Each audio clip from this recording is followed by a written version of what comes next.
Hello everyone, Parker here. Today we're gonna learn about stomata. What am I doing? Am I meditating? No. If you say that I am breathing, then you are correct. Breathing is very important for us humans because it allows us to stay alive. What about animals? Do they need to breathe? If you say yes, then correct. Both humans and animals need to breathe. Almost all multicellular beings need to breathe to stay alive. What about plants? Do they need to breathe? And how do they breathe? The answer is yes. All plants need to breathe to stay alive. Since plants are multicellular beings, plants need to breathe, since it's important. Plants exchange gases with the atmosphere. For humans and animals, we breathe through the nose. For plants, they have tiny pores on the leaf surface called stomata. Stomata. Stoma, singular, stomata, plural. If you look at a leaf under a microscope, you'll see many stomata on the leaf surface. Plants need two key gases: oxygen, which is used in aerobic respiration, and carbon dioxide, which is used in photosynthesis. Leaves have tiny pores on the leaf surface called stomata. These pores help transport water vapor from plants and exchange gases with the atmosphere. These stomata are covered by a pair of guard cells, which help regulate the opening and closing of stomata. When these guard cells swollen, they swell up and create an opening between them, the stomata pore, and vice versa. Here you can see in this diagram are the stomata on the leaf surface, and here are the guard cells, and this is the stomata pore.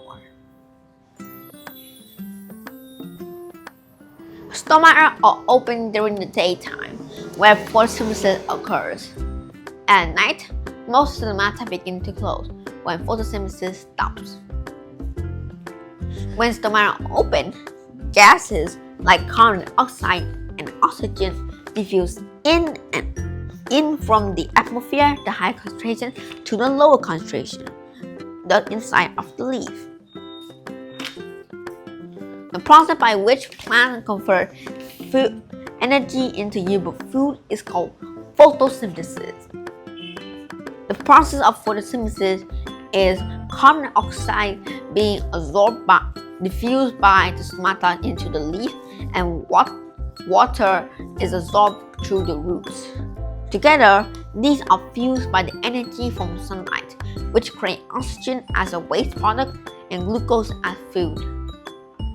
The same is for respiration, where oxygen and glucose are combined together and they release carbon dioxide as a waste, oxygen, water, and excess energy.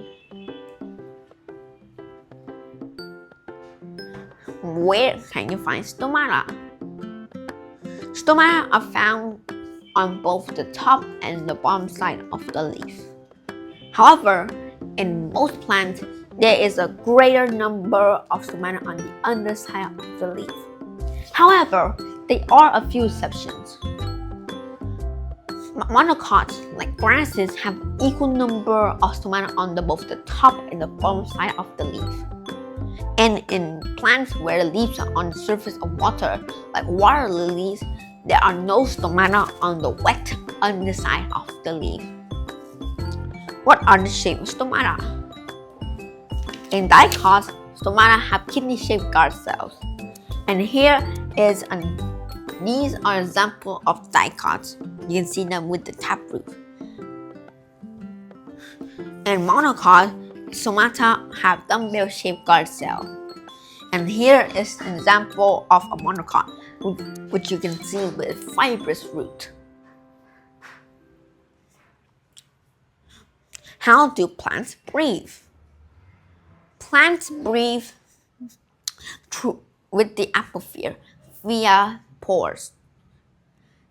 These stomata pores help transport oxygen and carbon dioxide with the atmosphere through the with the stomata with guard cells. These guard cells are responsible for the regulation of the size of the stomata pore.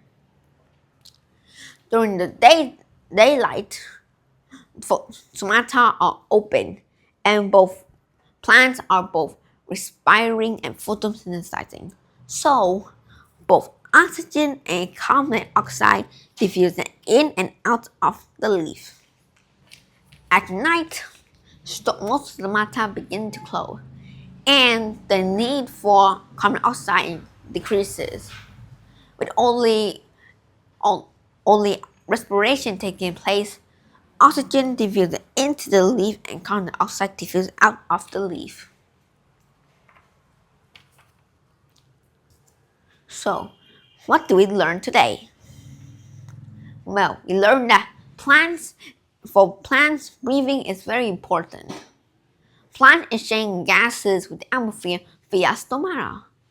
These stomata pores are covered by a pair of guard cells, which help regulate the opening and closing of stomata. At the daytime, stomata are open and sunlight appears. With, with plants are both respiring and photosynthesizing, oxygen and carbon dioxide diffuse in and out of the leaf. At nighttime, stomata begin to close, and the need for carbon dioxide drops significantly, and the rate of photosynthesis significantly decreases without sunlight. With only respiration taking place, oxygen diffuses into the leaf and carbon dioxide diffuses out of the leaf. That's all for today. I hope you will see you in the next lesson. Bye!